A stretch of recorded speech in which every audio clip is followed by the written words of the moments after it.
Right. Thank you very much indeed.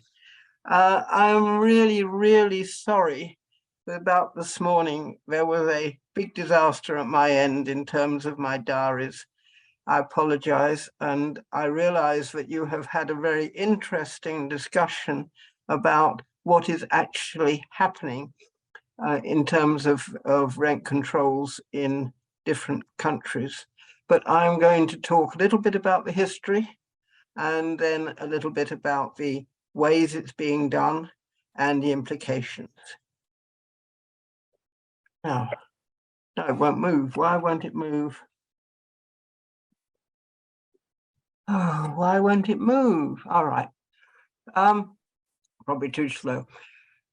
Right, way back in 1915, 1916, when half of Europe had moved around and rents had gone through the roof in some areas and gone down in others, nearly everywhere in Europe introduced rent control at the price, at the rent, at a given rent in 1915.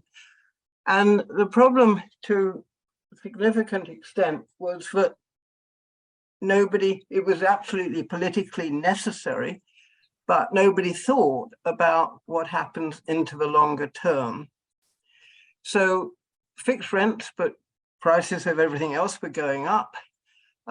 Controls were nationwide, and they were intended to be temporary. But in practice, it took a long while for the housing markets to come back to some sort of normality. They were really only beginning to do that in the 1930s when the Second World War started. So nearly all countries just kept with their 1915-16 system. And that, of course, meant that landlords weren't getting very much money, and it was very difficult for them to maintain their property. And if it was possible with the national legislation to transfer tenure so you could sell it to owner-occupiers, then people did. And so by the end of the Second World War and then through to really the 1980s, what we saw was the reduction in rent controls and a movement more towards market rents. And what the reason for this was that what we saw in the private rented sector was deteriorating standards, under occupancy, lots of old ladies living on their own with a low rent and not prepared to move, transfers of the properties out of the sector when the old lady died, and new building concentrated in social housing or in owner occupation. So lots of decontrol. And some countries, England, Finland, Norway, were the three we identified as being extreme, also Ireland, moved from strong controls to almost no control in the marketplace. Now, but most countries in Europe stuck with what we call rent stabilization. That is to say that they adjusted the rent when the tenant changed, but once the tenant was in place, rents increased or possibly decreased, but very rarely, in relation to a set of rules, which were normally about what was happening to general housing costs, and sometimes were about other particular things, like, for instance, energy efficiency. So we had fundamentally the same system in Netherlands, Germany, and Sweden until that stabilization system. But over the last decade, there has been a really massive increase in the interest of going at city level to reintroducing stronger rent controls right across Europe. And in some countries they're doing it, and in other countries they are not. So most Western European systems have unlimited security of tenure. That is, that once the tenant's there and they behave and they pay the rent, they can stay as long as they like. And rents are increased by general inflation, by specific indices to do with housing. England and Scotland and Wales have all stood out, as had Ireland, as having no direct controls and particularly short-term tenancies. So instead of having long-term security of tenure, people only had 1 year, sometimes less. But this is beginning to change very significantly. But the countries with relatively stable regulatory systems, ones which had really moved with the times but had kept the basics in place, tended to have larger private rented sectors. But they also, and this is really about the politics for national politics, were often countries where they were much more difficult to get into owner occupation, or there wasn't that much affordable housing in the social rented sector. So the countries with stable regulatory systems tended to be countries where private renting was more normal, and where therefore the politics led to a structured way of increasing rents in relationship to costs. Some countries had two-tier systems. So for instance, Denmark, if your dwelling was built after 1991, it's not controlled. And we've already talked about the Netherlands. So why this change from basically a decontrol system to a control system? Significantly, because in most countries across Europe, private renting has become more important. People have found it more difficult to become owner-occupiers, and affordable housing, social housing, has declined in many countries. So that the proportion of people living in the private rented sector has gone up very significantly in the majority of European countries. So there's a bigger tenant base. But there's also been a shortage of private accommodation. So rents have been rising. There's been increasing concern across Europe about the affordability of those rents, which has led to this interest in rent controls again. Importantly, and it was something which was again mentioned earlier, there have been new participants. In the old days, mostly the private rented sector were owned by individuals, by small companies. But institutional investors, sometimes overseas institutional investors, have come into the market looking for a secure rate of return. Now, that group of investors, when they are in it for the long term, when they want to stay in the market, tend to like a system where they know what's going to happen to the rents. So they're not too worried. As long as they know what's going to happen to the rents, they don't mind the rent control system, as long as it gives them a reasonable return. So they like regulatory arrangements which give long-term security, and within tenancy indexation of some form. But as we know, Blackstone, etc., a small number, but an important number of international private equity investors are looking for short-term capital gains. They're finding a way of getting the rents to go up significantly and perhaps to change tenants.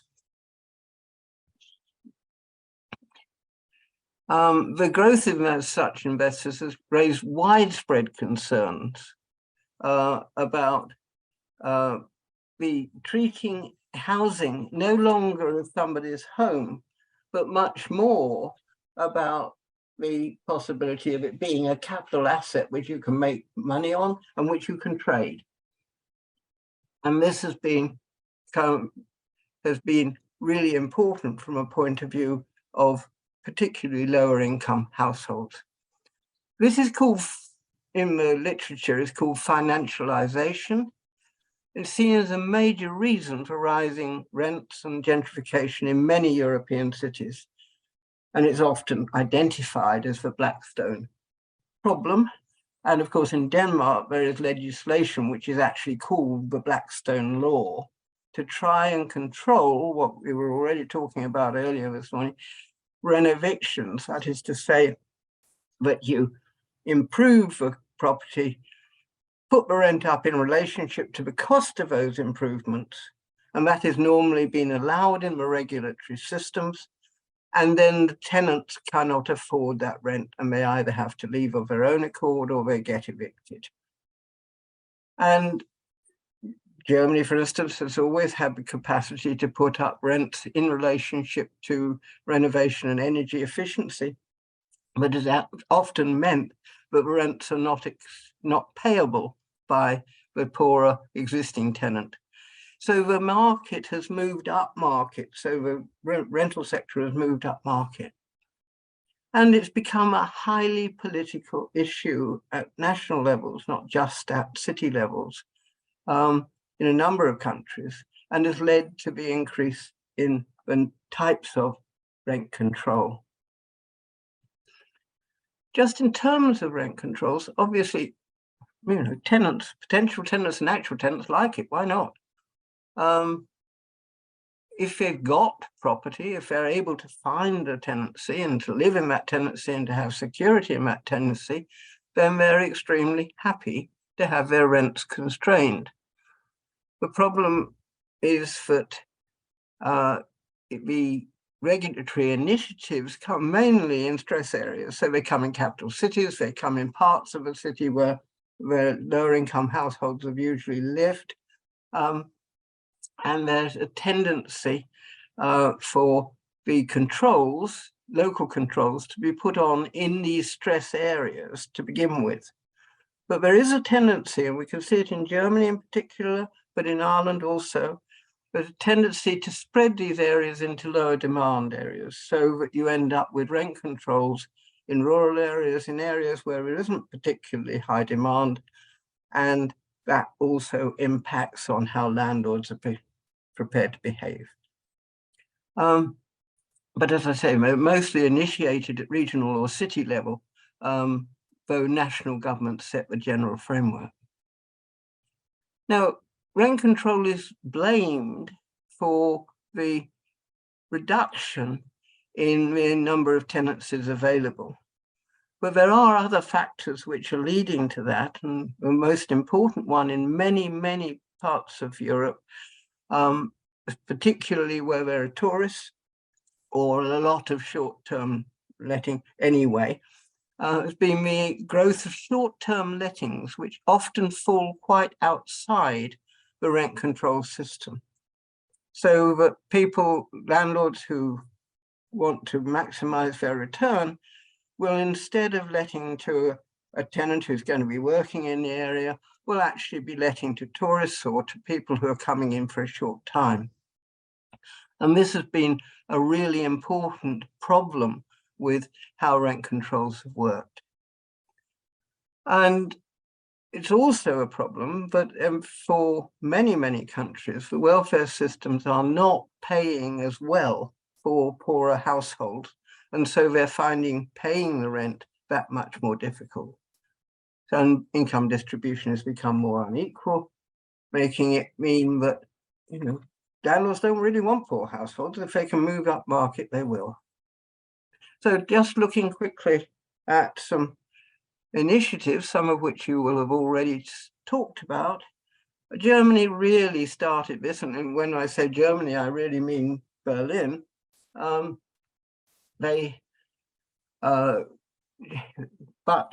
in fact, at national level, from 2013, there were additional rent controls introduced across Germany in tighter areas. As I've already said, that's actually spread to areas which have not had so much tension. And basically what they were doing was saying initial rents were limited to 10% above the comparator at the maximum. And then after that, rent increases were determined by the rent control system, which had been that you could put it up by 20% and it went down to 15%. But in Berlin, they tried to bring in a much tougher form of rent control and actually did introduce it, but it was turned down by central government, and so the money had to be paid anyway. So Berlin has been the extreme case, both because what they were trying to do was very tough. It meant that landlords could not be sure of getting a reasonable rate of return, in their own terms anyway, but also meant that there was a good incentive to go elsewhere. France has had a system which we've talked about, which agglomerations, cities with tight housing markets identified ways of controlling. Paris was the first jurisdiction to implement them in 2019, and there have been 3 further cities since then. And the Netherlands are doing it in a much more structured way right across the board, expanding the regulated housing sector, as well as limited in the increase in the free market areas. Ireland, which is a really, really interesting example and has some relevance to smaller countries, was highly deregulated and then moved to an approach of setting rents in line with local market rents for similar properties in rent pressure zones for 3 years. And of course, what has happened is exactly what happened in the past. The 3 years has been extended. The rent controls will continue in place for as far as one can see. And they prescribe a maximum of 4% annually in rent increases, which was fine until, well, reasonably fine from a point of view of the landlords, until the last couple of years as inflation has taken off, and this is beginning to look rather problematic. But the most interesting one in some ways is Spain, where of course you've got a Catalonia, which has regional powers, and introduced rent control laws in 2020. Those were struck down by the National Constitutional Court. Then the national government introduced rights to housing law across the country, but they are very much less controlling than the others. So there's an enormous amount of political pressure for rent controls.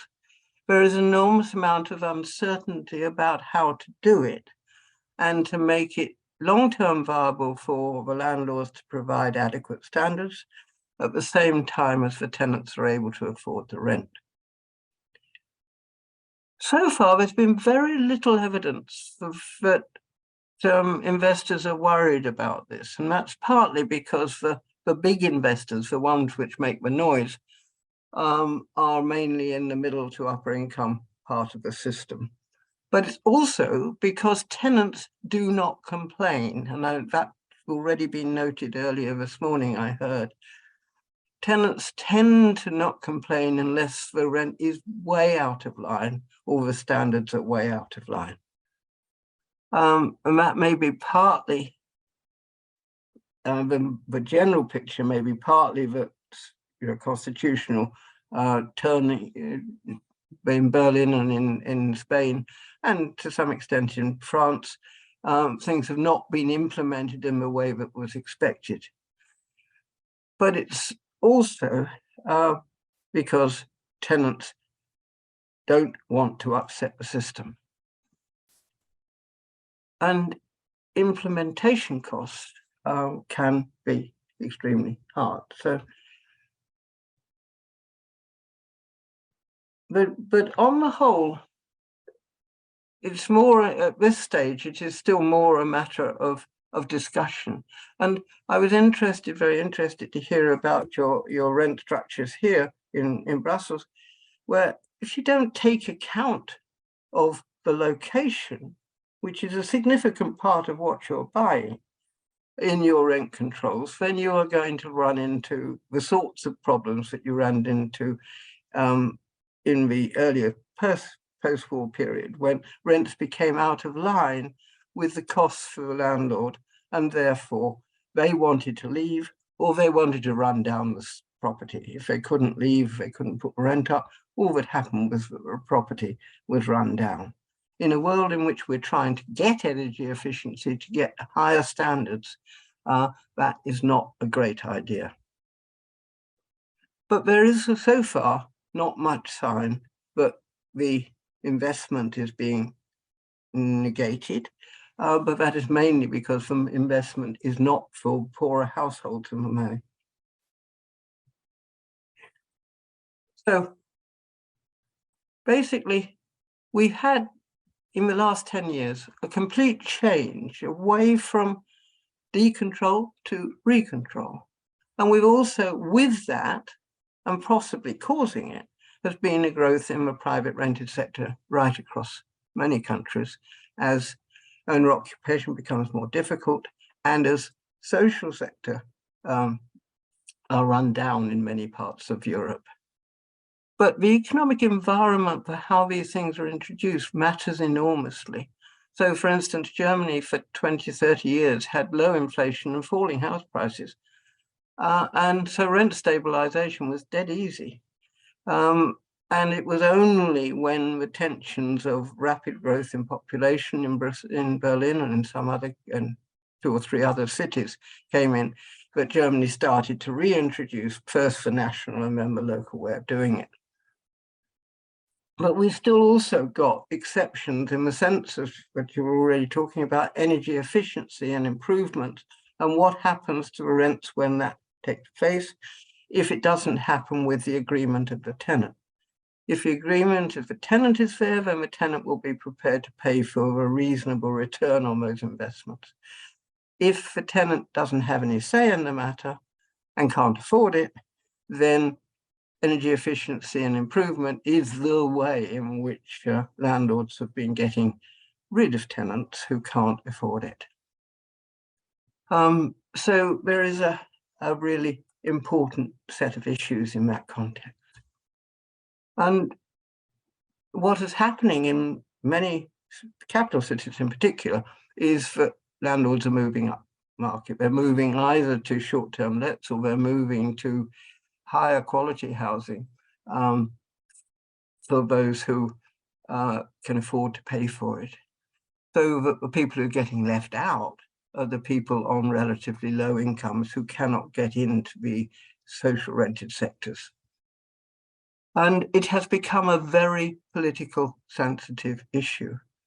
And so there's pressure to increase stronger rent stabilization policies. They're much more sophisticated than they were, though to be honest, I didn't think your rent grid was particularly sophisticated. But there's continuing concern about uncertainty and unforeseen unintended consequences.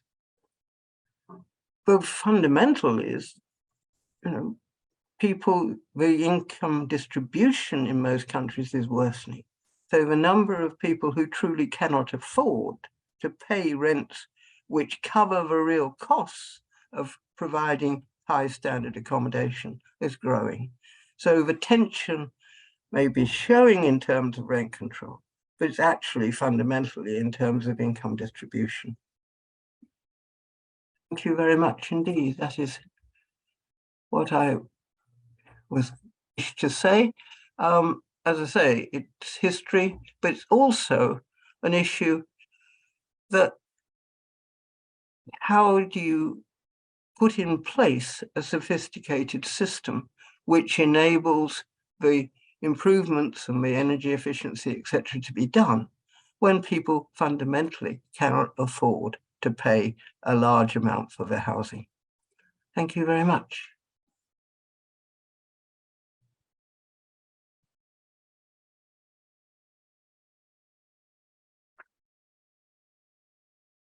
Merci Madame pour le panorama historique que vous avez dressé, en peu de temps naturellement, et aussi sur l'écho que vous avez accordé aux différentes tendances récentes en la matière de la régulation du contrôle des loyers. Nous allons maintenant faire un petit temps de débat. Je regarde la salle. Y a-t-il quelqu'un qui souhaite intervenir à ce stade-ci? Oui. Une première question, voilà. J'avais deux questions de clarification. La première, c'est par rapport au fait que quand il y avait des mesures de contrôle plus strictes en début de présentation, on dit qu'il y avait un déclin de la qualité de la construction de logements, si je me souviens bien. Donc, je voulais des éclaircissements par rapport à ça. Est-ce qu'on peut établir la cause à effet ou est-ce qu'il y a d'autres facteurs qui font qu'on ne produit plus de logements ou les gens n'ont plus la capacité de les entretenir? Est-ce que c'est vraiment dû à l'encadrement? Et la deuxième question, c'était, il y avait à un moment donné aussi où on parlait du fait que dans les pays où il y avait des systèmes d'encadrement relativement stables. Il y avait, alors ça j'ai pas très bien compris, justement, c'est ça la question par rapport à l'éclaircissement. On disait qu'il y avait aussi un marché libre qui était plus cher. Donc est-ce que c'est parce qu'on encadre mieux d'un côté que les propriétaires vont faire plus de profit ailleurs? Ou est-ce que c'est quand on dérégule que finalement, voilà, j'ai pas très bien compris le lien de cause à effet là-dessus. Est-ce qu'on peut un peu expliciter la manière dont la dynamique économique fonctionne là-dessus? Merci. Vous avez compris les questions, madame? I think so, but let's make sure. You asked first of all about the decline in standards. Yeah. And the honest answer is, if you are having your revenue constrained, then the way you can keep your profits in place is to reduce your improvement costs. And as most systems do not have a very strong capacity to check on standards, then to be honest, the standards of improvement and standard of management will decline, because these are things which can be reversed once the tenant leaves and somebody else comes in who can afford to pay that rent. So it's a matter really of short-term versus long-term. In the short term, rent controls do very little damage. But if they stay in place during a period of when other costs are going up all the time, then the landlord has very little choice. It can either stay in the system and make less and less money on it, or it can try to move. Now, in countries like Britain, where you can change the tenure of your property very easily, you just sell it to somebody, then what happens is the private rented sector declines very rapidly. In countries where you can't change the tenure of a unit, which is, for instance, Denmark, you get other changes, which are basically about reductions in the quality of the housing that is maintained. Now, the second question you asked was about in countries with more stable regulation, then what has happened in general is that the pressures to be controlled have increased. So the way in which rent controls have generally been introduced have been in pressure areas, and then they've spread to less pressured areas. Now, in the less pressured areas, there's really, rents are not going to go up very much anyway, so rent control is not really having very much effect. But in the pressured areas, where costs are going up and where there are alternatives, then those alternatives are being taken.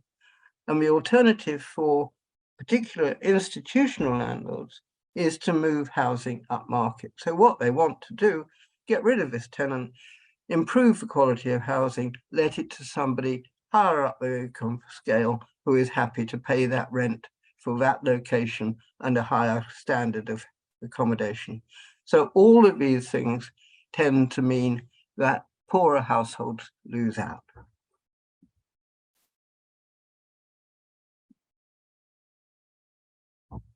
Merci.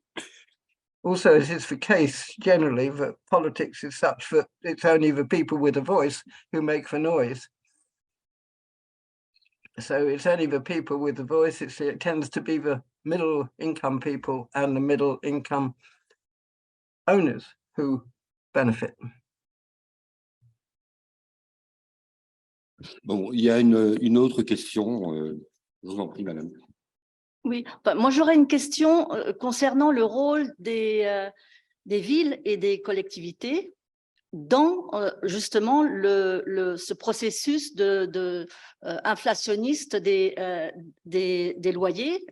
Et si on reprend depuis le début, enfin comme vous l'avez fait avant la guerre, etc. Parce que aujourd'hui, on a beaucoup parlé de la responsabilité du secteur immobilier. Mais je pense qu'au regard de ce qui se passe aujourd'hui avec la gentrification, le fait qu'aujourd'hui les villes choisissent comme priorité le développement du tourisme, on connaît le phénomène Airbnb, etc. Enfin, moi, je vois une grande responsabilité des collectivités et des villes dans la compétition dans laquelle elles sont engagées avec les autres villes, etc. Donc là, on n'en parle pas beaucoup, mais en fait, si on prend Berlin, par exemple, hein, puisqu'il a été question de Berlin, on sait que la ville de Berlin a bradé un nombre important de logements qui étaient conventionnés pour rien, que maintenant, la ville essaie de racheter. Donc, voyez, moi, je pense qu'on parle que sur la question enfin, concrètement, des logements abordables et du manque, du déficit de logements abordables, je pense que voilà, les collectivités sont ont un très grand rôle dans cette histoire. On les présente comme régulateurs, etc. Mais bon, au départ, elles ont une co-responsabilité. Qu'en pensez-vous, madame? Right.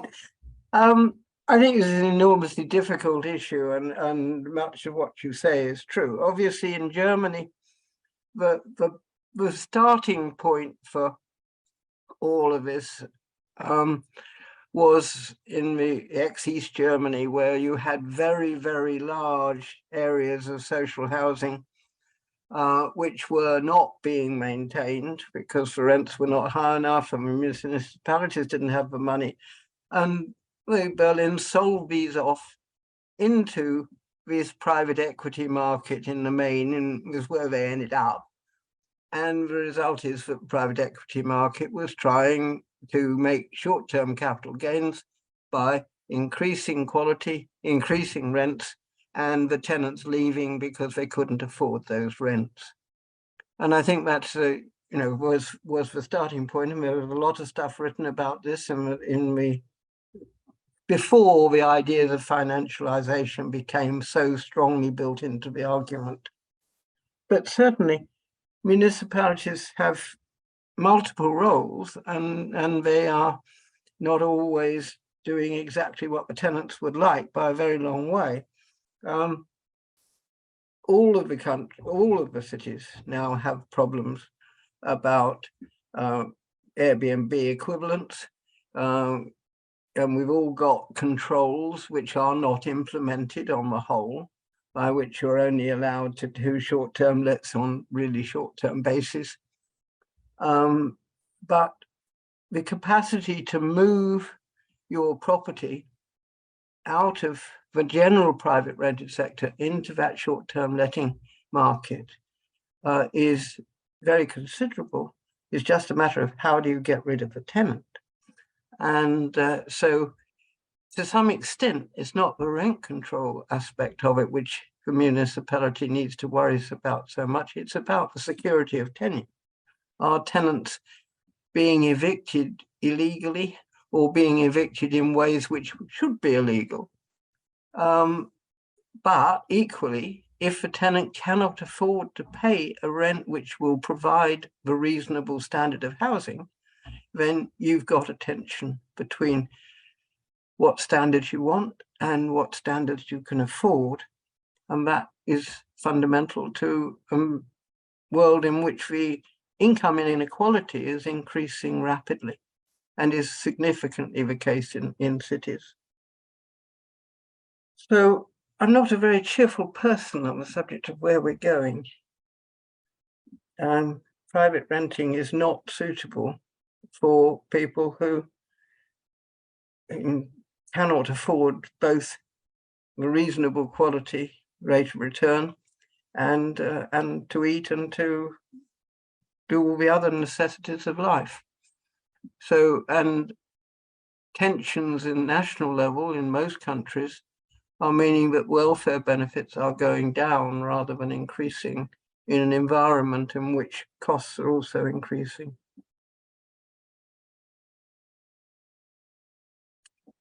Merci. Peut-être encore une ou l'autre question.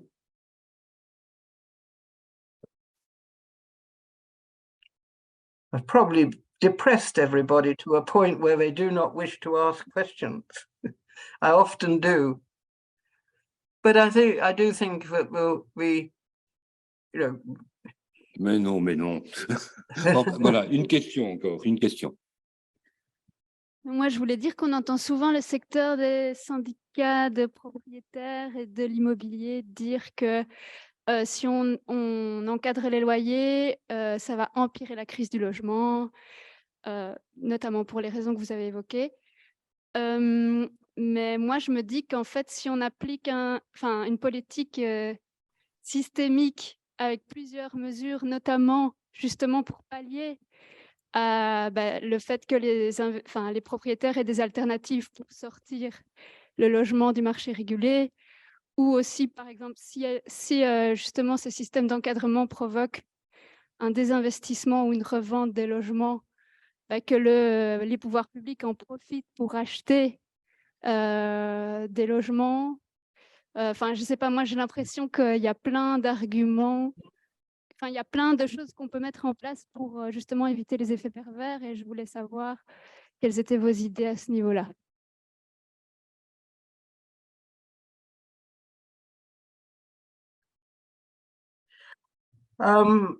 I wish I thought that was a likely outcome. But if you look actually over the last 30 years, there's been big changes like the sell-off in East Germany, which nobody would have expected 10 years beforehand. So maybe in 10 years' time, we will be buying back that property. Actually, in London, which is where I do most of my work on the private rented sector, the GLA, the London government, has introduced a buyback system so that municipalities can buy back properties which were sold under the right to buy in the 1980s. And that is providing good housing, mainly, in fact, for homeless households at the present time. But this was working fine 6 months ago. But it's not now working very well because interest rates have gone up and the grants have stayed constant in money terms. And so the municipalities are no longer able to afford to buy this property back.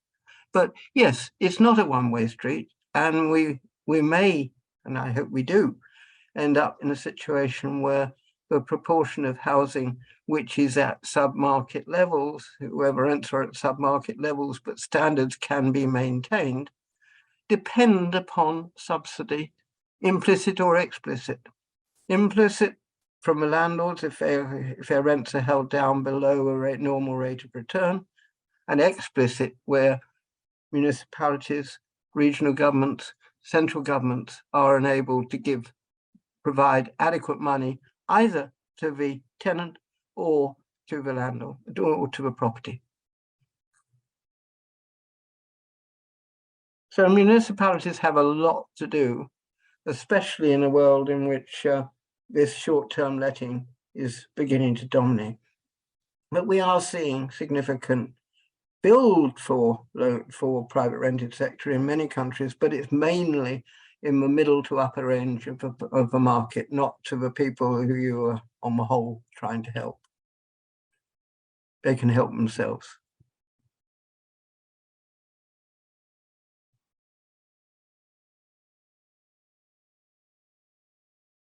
Merci. Je ne sais pas s'il y a encore une ou l'autre question. Je regarde la salle. On est arrivé à peu près, voilà. Donc, voilà, ce sera la dernière question, si vous voulez bien. Je vous en prie, madame. Bonjour, merci pour votre intervention. Voilà, à un moment donné dans votre intervention, vous avez posé le constat que, donc, par rapport aux mesures d'encadrement, on constate quand même que la plupart des locataires ne se plaignent pas. Et ça fait quand même pas mal écho au constat de nos intervenants de ce matin. Et donc, ça pose quand même la question de l'efficacité des mesures, notamment de ce qui est mis en place ici à Bruxelles. Et donc voilà, moi je me demandais, est-ce qu'il ne serait pas temps de changer radicalement de système et de faire en sorte que ce ne soit pas aux locataires de faire valoir ses droits. Quel est votre regard, vous, par rapport à ça? Est-ce que vous pensez qu'il est possible d'imaginer autre chose en Europe, que la responsabilité repose plutôt sur les collectivités, sur le politique, mais pas sur les locataires? Merci.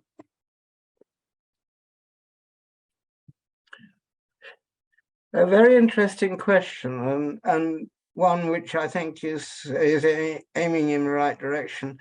On the whole, in tight markets, tenants find it very difficult to complain, very difficult to go to court, etc.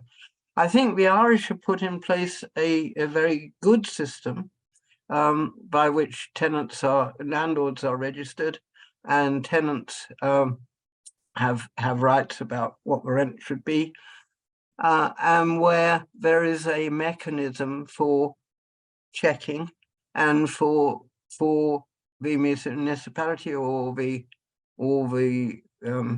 bureau to take the landlord to court rather than the individual tenant.